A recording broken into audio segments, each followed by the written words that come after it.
Y es que hace unos días el gobierno de Estados Unidos acusó a México de violar el acuerdo bilateral en materia aérea, señalando restricciones operativas unilaterales como la obligación impuesta a las aerolíneas de carga de utilizar el AIFA. El gobierno de Trump puso un ultimátum con la fecha de hoy, 29 de julio, de no haber solución al asunto. Se va a intensificar la confrontación. Vamos a conversar sobre este tema con Rodrigo Pérez Alonso. Él fue titular de la Canaero, socio de Northern LATAM y especialista en regulación y economía.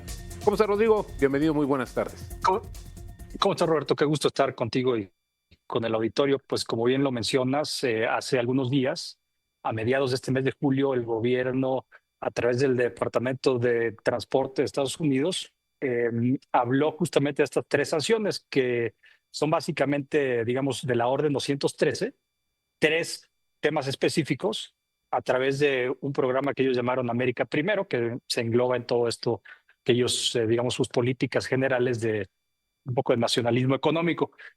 La primera de ellas es obviamente la presentación por parte de las aerolíneas mexicanas a ese Departamento de Transporte, un informe de todas sus operaciones en Estados Unidos. La segunda, la aprobación por parte de ese Departamento de Transporte de aprobación para vuelos charter. Y la tercera, que es algo que acaban de mencionar en este espacio, retirar la inmunidad antimonopolio de la Alianza Delta Aeroméxico, que creo que es la más grave de todas. Por cierto, hoy estamos ya ante el límite de la respuesta por parte de las autoridades mexicanas y de las aerolíneas de estas tres medidas que anunció el Departamento de Transporte de Estados Unidos. Entonces, pues estamos en una fecha crítica, ¿no? Gracias. Bueno, Rodrigo, ¿y qué, en términos prácticos, qué sucede? Y la pregunta va directamente con el sentido de que, bueno, después de que se hizo este anuncio por parte de Estados Unidos, pues lo que vimos fue que el gobierno federal respondió hablando de, pues, las ventajas y eficiencias del AIFA. No hubo una postura específicamente para responder a estas acusaciones. Que en sentido práctico, en términos prácticos, Rodrigo, ¿qué va a suceder mañana, hoy que ya se venció justamente el plazo? Pues mira, el plazo era para que justamente las aerolíneas mexicanas presentaran sus horarios y presentaran digamos, los detalles de estos horarios a la autoridad de Estados Unidos. Pero para efectos prácticos, creo que hay varias consecuencias inmediatas. Nosotros en el despacho que encabezo, pues hemos hecho un análisis justamente y un estudio justamente de esto.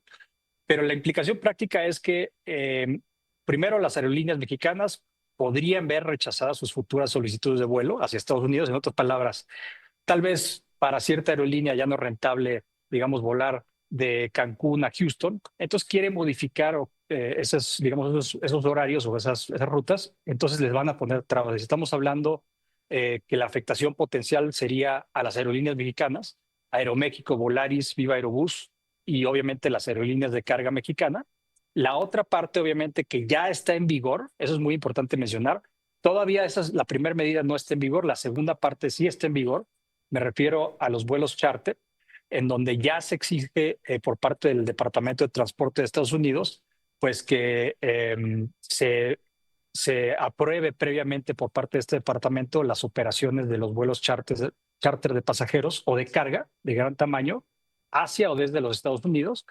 Y finalmente, creo que esta es la más importante, además de la número uno, la más relevante es que para efectos prácticos, el 25 de octubre de 2025 se podría dar una orden final para dar por terminada la inmunidad antimonopolio de la Alianza Delta Aeroméxico. ¿Por qué es tan importante esta alianza?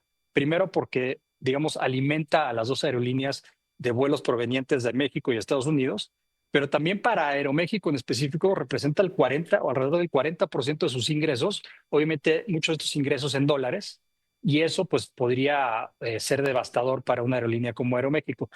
Por cierto, también en el orden, digamos, de prelación o en orden de competitividad o de competencia, está primero Volaris, ha adquirido mucho mercado en este mercado, digamos, binacional Estados Ujú. Unidos-México. Segundo está Viva Aerobús. Tercero está Aeroméxico. Entonces sería devastador este tema, ¿no? Esos Oye, son justamente los tres, digamos, escenarios, ¿no? por supuesto, Rodrigo. Nos regresamos un pasito atrás, es decir, el argumento que dieron justamente las autoridades de Estados Unidos fue que se tomaron decisiones unilaterales que afectaron justamente a las compañías aéreas estadounidenses. ¿Esto qué tan sólido es? qué tan hoy estamos pagando las consecuencias de haberlo hecho de una manera, pues sí, unilateral, pero sobre todo precipitada para tratar de incentivar un uso de un aeropuerto como es el AIFA? ¿O en dónde residió, más bien, Rodrigo, la falla que hoy nos está poniendo de manifiesto la autoridad en Estados Unidos?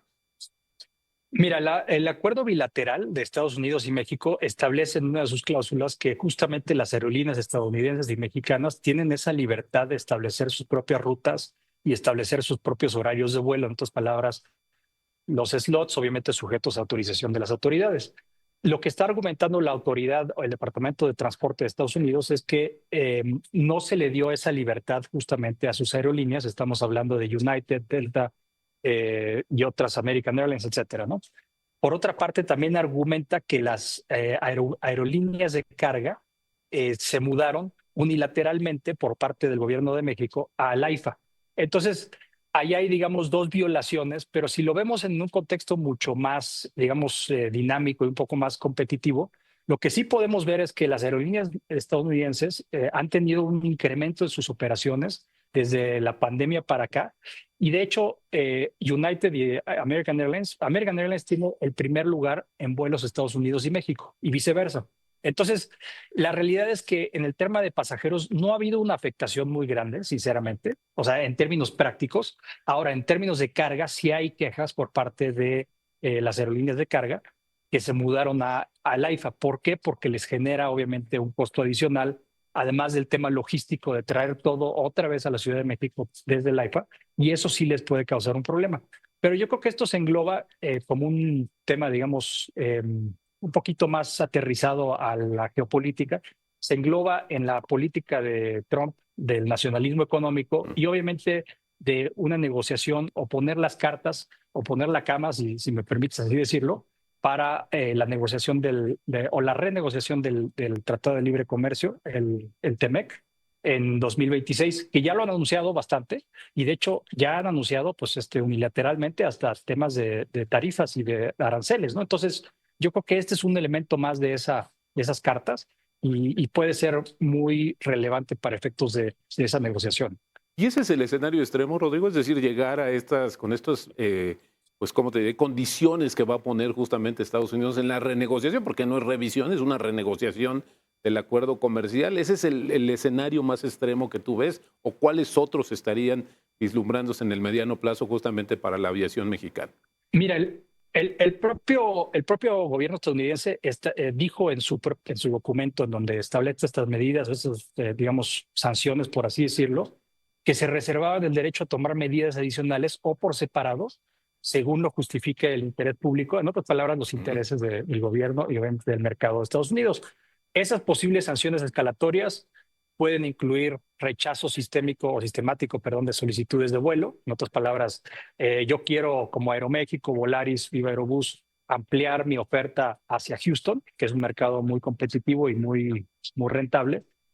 Nos la pueden o se las pueden denegar, restricciones operativas adicionales, multas económicas o incluso suspensión temporal de rutas específicas. En otras palabras, están pagando las aerolíneas por una decisión del gobierno federal y obviamente también englobado en todo este tema del nacionalismo económico de Trump.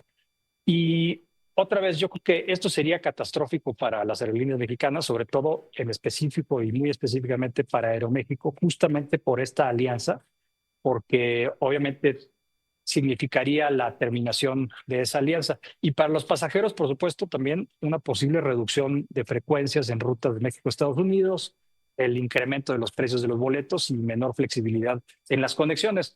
El mercado o las aerolíneas mexicanas atienden alrededor del 50%, si no mal recuerdo, perdón, el 30% de este mercado de México a Estados Unidos. Entonces, pues obviamente sería algo importante.